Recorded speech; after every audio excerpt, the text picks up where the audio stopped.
Hammaga assalomu alaykum do'stlar, sizlar bilan men Abduqahhor Hojiyev. Do'stlar, bugun mana Germaniyaga yetib keldik. Germaniya poytaxti Berlin shahridamiz hozir. Do'stlar, Berlinning eng bir ko'zga ko'rinarli va eng mashhur joylaridan biri bo'lmish bu Alexanderplatz degan joyga keldik. Bu yer do'stlar 19-asr boshlarida juda ham katta bir bozor bo'lgan ekan va Alexander I kelgandan keyin Rossiyadan o'shani ismiga berilgan joy ekan do'stlar. Buni balandligi 368 metr ekan do'stlar. Buni ustidan turib Berlinda tomosha qilsak bo'lar ekan do'stlar. Xullas biz hozir o'sha yerdamiz, Berlindamiz va biz hozir o'sha tepalikka chiqamiz hozir. O'sha tepalikka chiqib Polshadagidagi kabi Berlinda eng yuqori cho'qqidan tomosha qilamiz. Qani ketdik do'stlar, bo'lmasam kiramiz Alexanderplatzga. Berlinga sayohatimiz davomida. Do'stlar, bilet oldik Alexanderplatzga. Bu narxi do'stlar 54 yevro bo'ldi. Bizlar 368 metrlik balandlikka chiqamiz.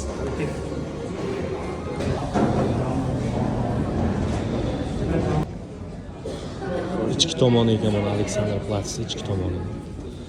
Turistlar oqimi juda ham ko'p. Mana navbatda turibmiz tepaga chiqish uchun. Balandlikka chiqib Berlinni tomosha qilamiz do'stlar. Xullas mana kutyapmiz. Alexanderplatz ichidamiz mana do'stlar. O'sha elevatorda tepalikka chiqamiz. Alexanderplatzning eng yuqori qismidamiz. Eng tepa qismiga keldik do'stlar. Berlinda eng tepadan turib mana tomosha qilamiz. Biz ko'rsatishda davom etamiz sizlarga. Berlinda eng tepadan turib mana do'stlar tomosha qilyapmiz. 368 metr ekan balandligi. Просто super. Все super. Ukamiz bilan birgalikda Otabekjon ukamiz.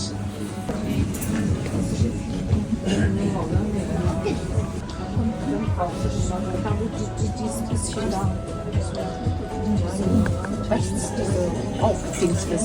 Ja. Da ist dann der Campus. Nur durch Otabekjon. Otabek. Bizlar uchun mana maxsus joy ekanda, qarang, mana kofechani ichib, choynak olib kelish kerak ekanda. O'ylaysiz katta bizneslar haqida. Katta. Psixologik dam olamiz, so'z gap yo'q. Ajoyib joy ekan. Motivatsiyalar olasizmi? Ha, bergan. Kallalar ham yaxshi ishlab ketadi. Poyezd. Aslan. Tepadan dahshat ko'rinayotgan ekan. Do'stlar, bu yerga kelsangiz Berlinga mana shu Alexanderplatzga kelib, mana shu tepalikdan Berlinda tomosha qilishingizni taklif qilaman. Ajoyib ekan. Ajoyib manzara. Haqiqatan chiroyli ko'rinayotgan ekan. Rosti taassurotlarimni aytadigan bo'lsam, kecha Polshada ham chiqdik eng tepaligiga.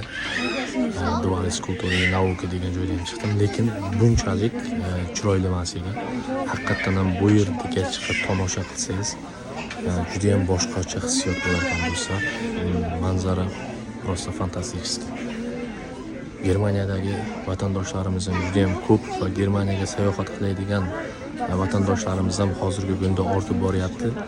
Siz mana shu joyga kelib, shu joyga chiqmasdan ketishni o'ylamang.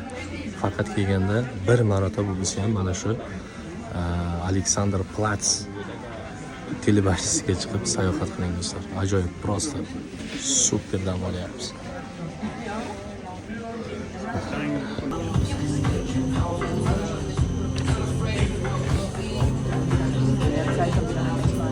Mana bundan tomosha qilish do'stlar mana. Mana 1 yevro, 2 yevro narxi do'stlar. Mana undan tomosha qilish shunaqa narx ekan. Do'stlar, hozir bir narsani ko'rsataman. Endi ko'rmaganlar bor. Ko'rmaganlar uchun albatta qiziq. Coca-Cola oldim bitta, juda ham qiziq hodisa ro'y berdi. Ukamizga ham bitta Coca-Cola olamiz hozir. Qarang. 33 ni bosamiz, bizga Coca-Cola. Pulni to'lov qilamiz.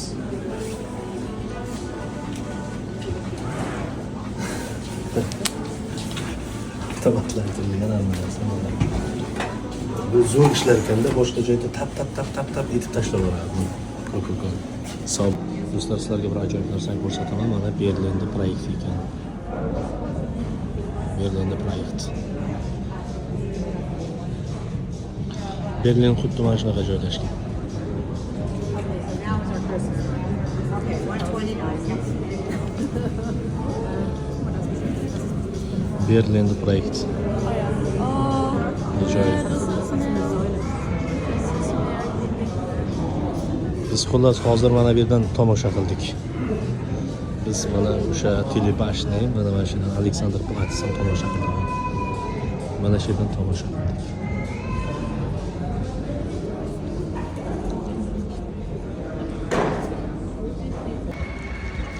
Do'stlar, shu bilan biz Aleksandr Platsdagi sayohatimizni yakunlaymiz va keyingi manzilga qarab yo'l olamiz. Qani ketdik.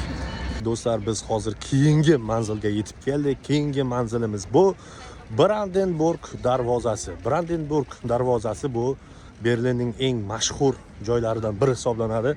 Brandenburg darvozasi bu Germaniyaning eng mashhur ramzi ham hisoblanadi. Faqat Berlinda emas, balki butun bir Germaniyani mashhur ramzlaridan biri hisoblanadi do'stlar. Biz sizlarga hozir Brandenburg darvozasini tanishtirishni boshlaymiz. Qani ketdik do'stlar. Mana biz Brandenburgdamiz. Brandenburg darvozasi. Brandenburg tor. Berlin va Germaniyaning eng mashhur ramzlaridan biridir. Ushbu me'moriy inshoot Berlinning markazida Unter den Linden va Parisierplatz chorrahasida joylashgan. Darvoza haqida asosiy faktlar. Qurilgan yillari 1788 hamda 1791-yillarda me'mor Karl Gotthard Langhans loyihasi bo'yicha qurilgan. Ular tinchlik ramzi bo'lib, shaharning asosiy kirish eshigi bo'lib xizmat qilgan. Ikkinchisi arxitektura uslubi. Afinadagi Akropolning propilayasidan ilhomlangan klassik uslubda qurilgan. Darvozaning balandligi taxminan 26 metrni tashkil qiladi. Tepadagi kvadriga, darvoza tepasida g'alaba ma'budasi Viktoriya tomonidan boshqariladigan kvadriga, 4 ta ot tortadigan arava bor. Ramziy ma'nosi esa ajratish va birlashtirish. Sovuq urush davrida darvoza sharqiy va g'arbiy Berlin o'rtasida chegarada Berlin devori yonida joylashgan edi. 1989-yilda devor qulagandan so'ng ular Germaniyaning qayta birlashishi ramzi bo'ldi. Siyosiy va madaniy tadbirlar. Bugungi kunda darvozada yangi yil bayramlar va siyosiy mitinglar kabi ko'plab tadbirlar o'tkaziladi. Qiziqarli faktlar esa 1806-yilda Napoleon kubik sifatida Parijga kvadrigani olib ketadi. Ammo 1814-yilda mag'lubiyatga uchragach, u Berlinga qaytariladi. Darvoza 2-jahon urushi paytida katta zararlardan omon qoladi va 1950-yillarda qayta tiklanadi. Darvozaning hozirgi kundagi ko'rinishi mana shunday holatda do'stlar. Do'stlar, shu bilan Berlinning mashhur ramzi yoki bo'lmasam Germaniyaning eng mashhur ramzi bo'lgan Brandenburgdagi darvozasidagi sayohatimizni yakuniga yetkazamiz va keyingi manzilga qarab yo'l olamiz do'stlar. Sizlar bilan men Abduqahhor Hojiyev. Bizlarni kuzatishda davom eting. Keyingi manzilda xudo xolisa borganda videoga olib batafsil ma'lumot beramiz. Qani ketdik. Do'stlar, mana biz keyingi manzilga ham yetib keldik. Keyingi manzil Germaniyaning eng diqqatga sazovor bo'lgan joylaridan biri. Berlinning diqqatga sazovor bo'lgan joylaridan biri Reichstag binosi, ya'ni parlament binosi. Buni Bundestag binosi desa ham bo'lar ekan. Mana do'stlar, o'sha Berlinning eng ko'p turist keladigan joylaridan biri ekan do'stlar. Hozir biz o'sha parlament binosiga kiramiz, xudo xolasa.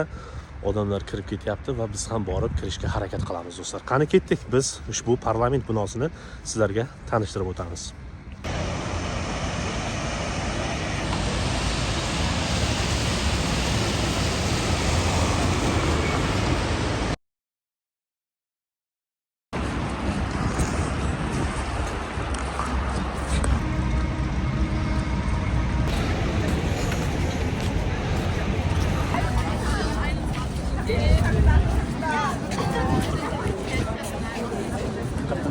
chiroyli ekan.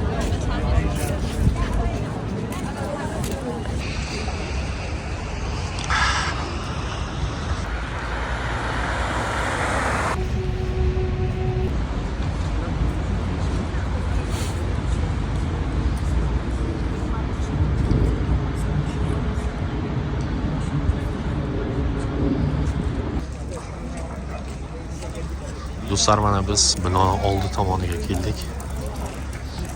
Ajoyib qurilgan ekan.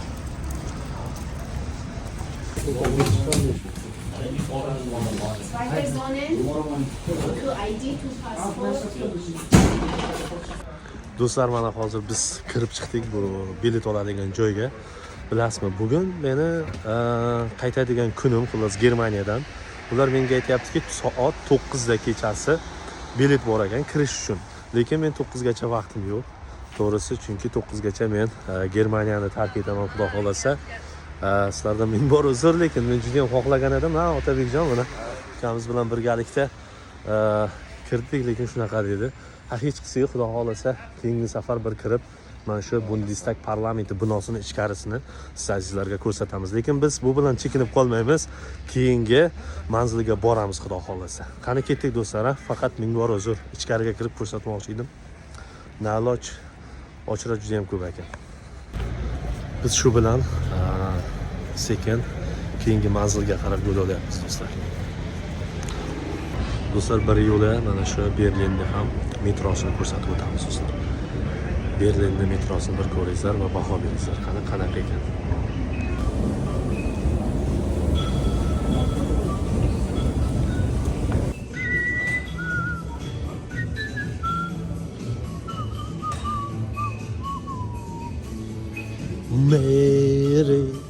Merry Christmas. Hayır.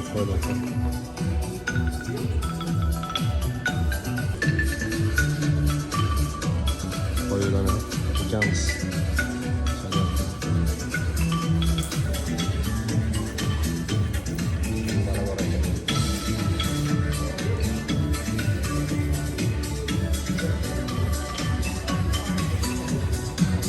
Ajoyib gap yo'q, lekin qoyil. Mana talant. Do'stlar, biz hozir keyingi manzilimizga yetib keldik. Keyingi manzilimiz bu. Albatta juda ham mashhur joy. Berlinga kelganingizda albatta sayohat qilishingiz kerak bo'lgan joylardan biri. Bu do'stlar, mana shu Berlin devori do'stlar. Biz hozir Berlin devoridamiz do'stlar. Berlin devori sovuq urush va dunyoning ikki mafkuraviy lageriga bo'linishning eng mashhur ramzlaridan biri. U 1961-yil 13-avgustdan 1989-yil 9-noyabrgacha mavjud bo'lib, Berlinni ikki qismga bo'ldi. G'arbiy Berlin G'arb davlatlari nazoratida va Sharqiy Berlin esa Germaniya Demokratik Respublikasi nazoratida edi. Qurilishning asosiy sabablari: Ikkinchi jahon urushidan so'ng Germaniya 4 ta ishg'ol zonasiga, SSR, AQSh, Buyuk Britaniya va Fransiyaga bo'lindi. Berlin ham asta-sekin ittifoqchilar o'rtasida munosabatlar yomonlashdi va sovuq urush boshlandi. Natijada 1949-yilda ikkita Germaniya Federativ Respublikasi, G'arbiy Germaniya va Sharqiy Germaniya tashkil topdi.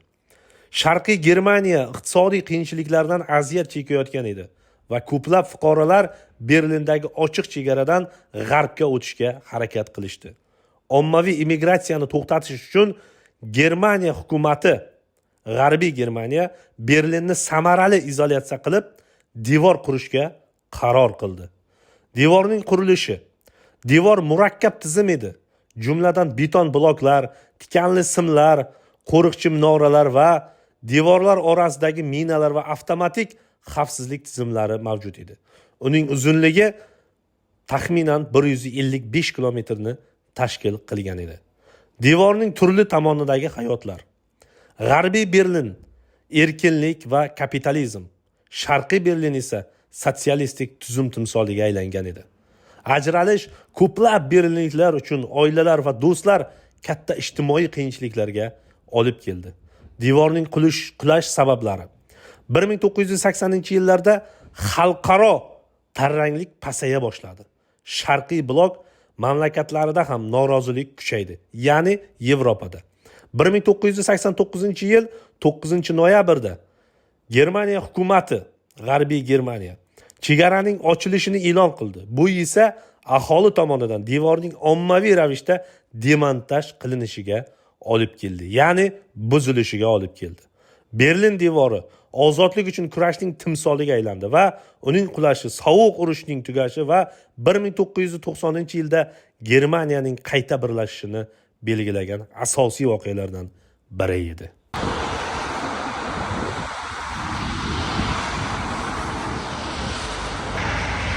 Do'stlar, shu bilan biz mana shu Berlindagi o'zimizni sayohatimizni yakunlaymiz. Xudo xolasa keyingi manzilimiz albatta boshqa davlat bo'ladi va keyingi davlatga borsak ham xuddi shunaqa eng ko'p sayyohlar keladigan joylarni siz azizlarga ko'rsatamiz va taklif qilamiz. Qachonki shu davlatga bormang, o'sha joylarni sayohat qilishingizni sizga taklif qilamiz do'stlar. Siz bilan men Abduqahhor Hojiyev bo'ldim do'stlar. Bizni kanalni kuzatishda davom eting. Bizda har doim eng qiziqarli yangiliklar bo'ladi va foydali kontentlar bo'ladi. Do'stlar, yana sizlar bilan men Abduqahhor Hojiyev bo'ldim. Shu gapni juda ham ko'p aytdim. Sog' bo'lasiz do'stlar. Ko'rishguncha keyingi davlatga. Ketdik.